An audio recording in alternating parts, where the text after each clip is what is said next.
to the phones and to Chicago. This is Carol. Great to have you on the EIB network. Hello.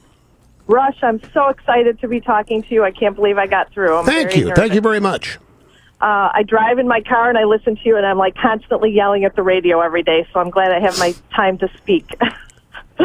What are you usually yelling at when you're yelling at the radio? I'm just frustrated, and every 4 years I get more and more stressed out when it comes to this political arena. So you're not so much yelling at me, you're yelling about the things I'm discussing.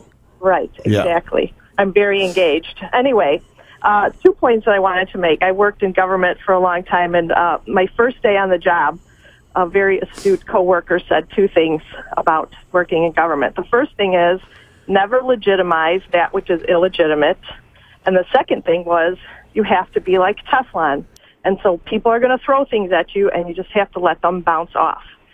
And so in a lot of ways, I think that by lowering himself to even talking about these ads that they're putting on and all this trash that they're throwing at Romney, you know, it just brings us down to their level. So what do you think about that? Well, look, I've been through this countless times over the years. There are all these schools of thought. I'll tell you what happened to me when I first started this show, 1988, national.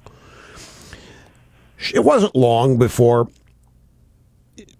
places all over the country I was seeing stories about being a racist, bigot. I'm neither. Nobody has ever known me, thinks I hate anybody or I'm a bigot or racist or any of that. And nobody prepared me for it. I didn't have the brains enough to realize that it was going to happen. So it was all a big surprise. And then the dilemma hit. What do I do about this? And there were as many different suggestions as there were people I spoke to. And a lot of people had your theory. You can't react to that. If you react to that, you're just legitimizing it, and they're going to think they got under your skin. They're going to go more. They're going to, oh, Limbaugh's responding. It must bother him. It must be true. They're just going to pile on.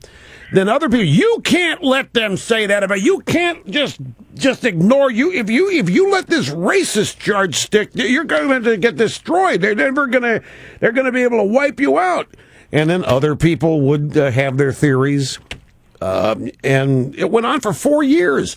And I tried everything. And it's 24 years later, and it hasn't stopped. So there is no way to stop it. Bottom line. So then the question becomes, if it's not going to stop, if it's going to be continual, if it is now a part of my career, what I had to do, and this is really something I had no preparation for. There was nobody that talked to me about this or warned me. No, I don't know that there was anybody who could have.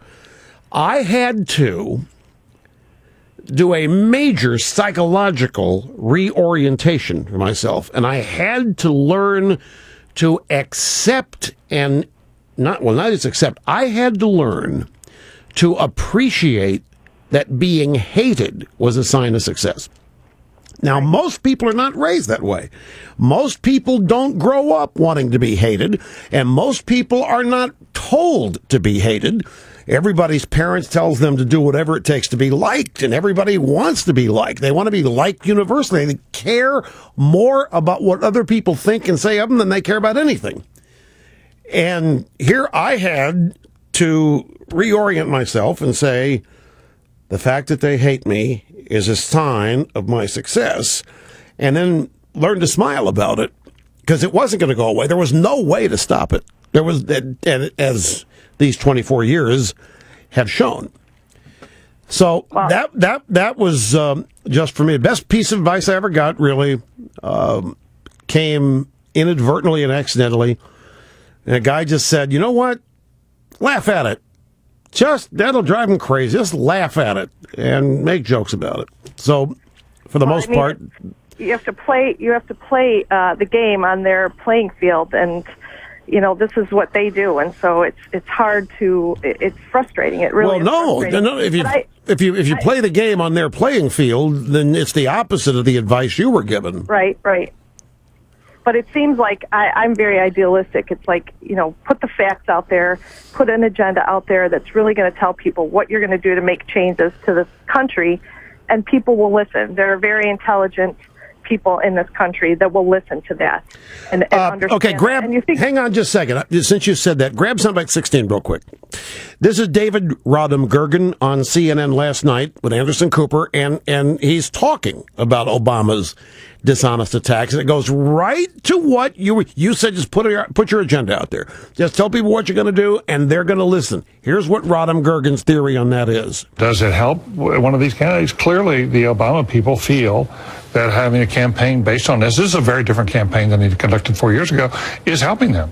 And if you look over the last few weeks, this was a very close race. It was a one-point race about 3 or 4 weeks ago, and President Obama has now opened up a lead, especially in some of the battleground states. So I think it actually right now is, generally speaking, working in Obama's favor. He's discrediting Mitt Romney in a way that people say, well, I really don't like what Obama's doing, but I can't vote for Romney. I guess I got to vote for Obama. Yeah,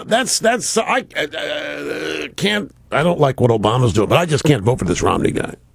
That's the interpretation of the measure of success of the, for example, Romney killing the guy's wife. Right. Well, it's too bad. It's very sad. I have to say, I think. I think he's right. I disagree. I don't think Obama's opened up this giant lead here that David Rodham Gergen implies.